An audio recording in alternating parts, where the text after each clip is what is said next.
السلام علیکم ورحمۃ اللہ وبرکاتہ۔ جب اللہ چاہے گا سب بدل جائے گا۔ جو اب تک نہیں ہو سکا ایسا نہیں ہے کہ وہ اب کبھی نہیں ہو پائے گا۔ جو اب تک نہیں مل سکا ایسا نہیں ہے کہ وہ اب کبھی نہیں مل سکے گا۔ جس منزل کا انتخاب عرش والے نے کر رکھا ہے اس تک پہنچنے سے تمہیں دنیا کا کوئی راستہ نہیں روک سکتا۔ ضروری نہیں کہ جو مانگا جائے وہ اسی وقت مل جائے، اور یہ بھی تو ضروری نہیں جو نصیب میں نہیں لکھا وہ پھر کبھی نصیب کا حصہ نہ لکھا جائے۔ بس یہی سارے وقت کی ترتیب ہے، سب کچھ اللہ کے منصوبہ سازی ہے۔ تمہارے سوچے ہوئے وقت کے مطابق نہ صحیح، مگر جو بھی ہوگا تمہارے رضا کے مطابق ہی ہوگا۔ اگر سب کچھ فوراً ملنے لگے اور ہو بہو ویسا ہی ملنے لگے جیسا تم چاہتے ہو، تو تمہیں کیسے پتہ چلے گا کہ جو چیز اللہ سے مانگ کر اور اللہ کو منا کر ملے اس چیز کا مزہ بن مانگے مل جائے جیسا نہیں ہوتا؟ اور اگر نیند آنکھوں میں اترنے لگے تو تم کیسے رات کے اندھیروں میں وہ سرگوشیاں سن سکو گے جو اللہ اور تمہارے درمیان ہوتی ہیں؟ تمہاری دعائیں سن لی گئی ہے، مگر یہ وقت آزمائش کا ہے کہ کتنا انتظار کرتے ہو تم۔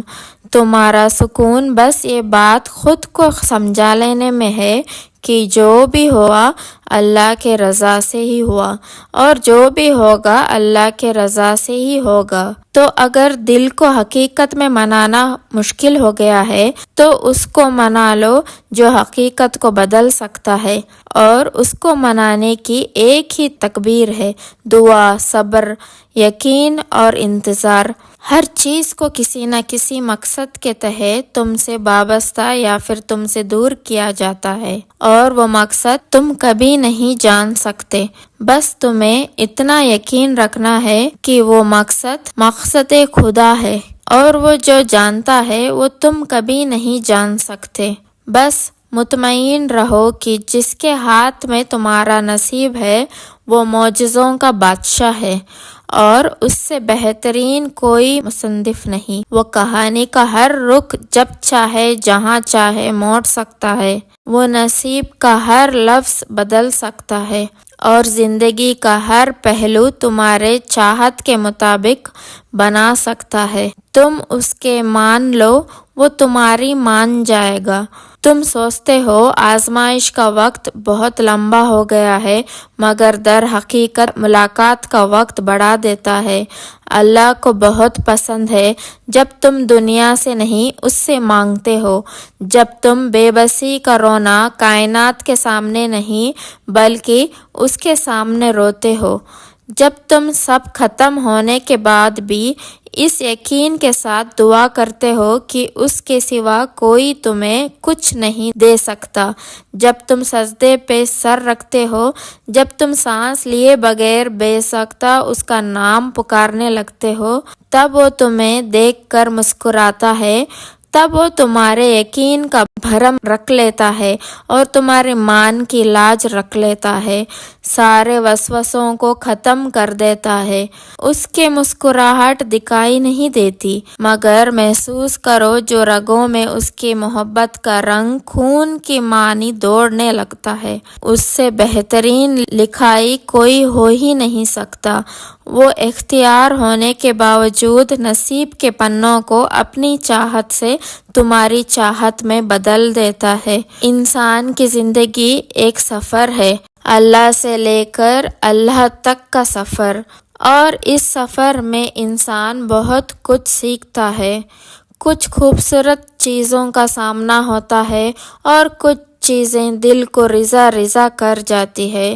ایسا لگتا ہے کہ دل کے ٹکڑے کبھی جڑ نہیں پائیں گے۔ انسان اس دنیا میں سکون ڈھونڈنے کی کوشش کرتا ہے لیکن نہیں ملتا، کیونکہ یہ دنیا سکون کی جگہ نہیں ہے۔ بالآخر زندگی کی تھکن ٹوٹا دل بکھری روح لے کر اکیلا رہ جاتا ہے، کیونکہ انسان غلط جگہ سکون کی آس لگا لیتا ہے، اس دنیا سے محبت کی امید کر بیٹھتا ہے، اور پھر یہ دنیا کب کس کی ہوئی ہے، کیونکہ محبت اور سکون دنیا سے نہیں بس خدا سے ملتا ہے۔ جس نے دل بنایا ہے اس نے اس کا سکون بھی وہی رکھا ہے۔ خدا کے یاد میں زندگی کے اس سفر کا مقصد یہی ہے کہ اللہ کو ڈھونڈنے کی آرزو، اس سے پانے کی جستجو، اور اللہ جسے اپنے لگن لگا دے تو ان کی زندگی بھی حسین ہو جاتی ہے اور یہ سفر بھی۔ اللہ انسان کو وہاں سے نوازتا ہے جہاں سے اسے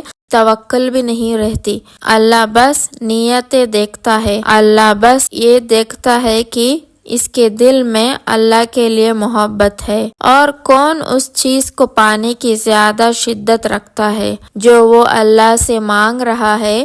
وہ بس خلوص دیکھتا ہے کہ کون اس کا اتنا خوف اپنے دل میں رکھتا ہے کہ اپنی چاہت کو پانے کی خاطر وہ ذرائع موجود ہونے کے باوجود بھی کوئی غلط راہ اختیار نہیں کرتا۔ وہ بس طلب دیکھتا ہے کہ کون اس کے انعام کی طلب رکھتا ہے اور پھر اس طلب کی خاطر صبر کرتا ہے۔ یہی سب دیکھ کر اللہ فیصلہ کرتا ہے کہ کس کو کیا، کب اور کتنا دینا ہے، اور جو انسان اللہ کی اس آزمائش پر پورا اتر جاتا ہے اور بے پناہ غموں اور تکلیفوں کے بعد بھی اللہ سے مانگنا نہیں چھوڑتا تو پھر اللہ اسے غیب سے عطا کرتا ہے۔ پھر اللہ دیتا اور دیکھتا ہے کہ جب اللہ دینے پر آتا ہے تو اتنا دیتا ہے کہ انسان کا دامن تنگ پڑ جاتا ہے، لیکن اللہ کے نعمتوں کی روانی نہیں رکتی۔ جیسے قرآن کہتا ہے، اور اللہ جس کو چاہتا ہے بے حساب دیتا ہے۔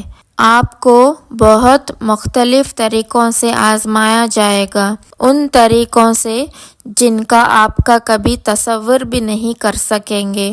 آپ آزمائشوں اور مشکلاتوں سے گزریں گے۔ یہ سب سے مشکل چیز ہوگی جس کا سامنا آپ کو کرنا پڑے گا۔ آپ خود کو کمزور محسوس کریں گے، آپ ہار ماننا چاہیں گے، تکلیف محسوس کریں گے، آپ کو ہر چیز دھوکہ لگے گی، آپ کو کبھی کبھی کوئی راستہ نظر نہیں آئے گا، اور اس وقت صبر ایک ایسی سب سے اہم چیز ہے جس کو آپ سیکھ لیں گے۔ یہاں تک کہ وہ لوگ بھی جن کے پاس صبر نہیں ہے، یہ آپ کے اندر بڑھتا جائے گا اور آپ کو اپنی پوری صلاحیتوں کو بڑھنے دینا ہے۔ آپ یہ سیکھیں گے کہ صبر ایک ایسی چیز ہے جسے آپ کو حاصل کرنا ہی پڑے گا، اس کے بغیر آپ ٹکڑوں میں بٹ جائیں گے، ٹوٹ جائیں گے۔ صبر آپ کو جینا سکھا دے گا، آپ کو ہر قسم کا وقت قبول کرنا سکھا دے گا، پھر چاہے وہ اچھا ہو یا برا۔ صبر آپ کو اس دنیا میں جینا سکھا دے گا، آپ کو اپنے رب کے فیصلوں کے آگے سر جھکانا سکھا دے گا۔ اگر آپ کو آج کی ویڈیو اچھی لگی ہے تو پلیز لائک کر دینا اور شیئر بھی کر دینا، اور اگر آپ میرے چینل پر نئے ہیں تو ضرور سبسکرائب بھی کر دینا۔ پھر ملتے ہیں نیکسٹ ویڈیو میں، تب تک کے لیے السلام علیکم ورحمۃ اللہ وبرکاتہ۔